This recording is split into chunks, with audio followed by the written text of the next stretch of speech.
De la vie de ses proches, jamais elle n'aurait pensé entrer au Panthéon, le monument des grands hommes. L'héritage politique de Simone Veil est d'abord une leçon, celle de la modestie. Son premier combat, c'est l'Europe. Il la portera jusqu'à la chaise de présidente du Parlement européen, première femme à ce poste. Deuxième combat, le plus important à ses yeux, faire entrer les droits des femmes dans la sphère de la politique publique. En point d'orgue, la dépénalisation de l'avortement qu'elle porta presque contre l'avis de son propre camp, sans jamais se décourager.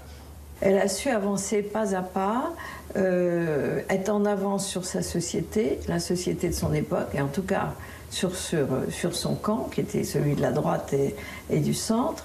Elle a su affronter les insultes, et toujours avec beaucoup de ténacité, mais de désir de réconcilier. Une carrière au sommet, ministre de la Santé et des Affaires sociales, membre du Conseil constitutionnel. Elle a contribué à affirmer le sillon, trop peu tracé avant elle, des femmes en politique. C'est un modèle pour toutes les femmes politiques. D'abord, dans sa capacité qu'elle a eu à porter un sujet à l'époque très difficile sur la loi pour l'avortement. Et puis aussi dans sa droiture permanente, dans sa volonté de l'intérêt général. Si je devais la définir que par un mot, je pense que ce serait courage. C'est pas juste en tant que femme politique. Je pense que tout citoyen, homme ou femme, est forcément extrêmement admiratif du parcours qui a été le sien. Elle a été de tous les combats. Et c'est avec tous ces combats qu'elle deviendra la première femme politique de l'histoire de France à entrer au Panthéon.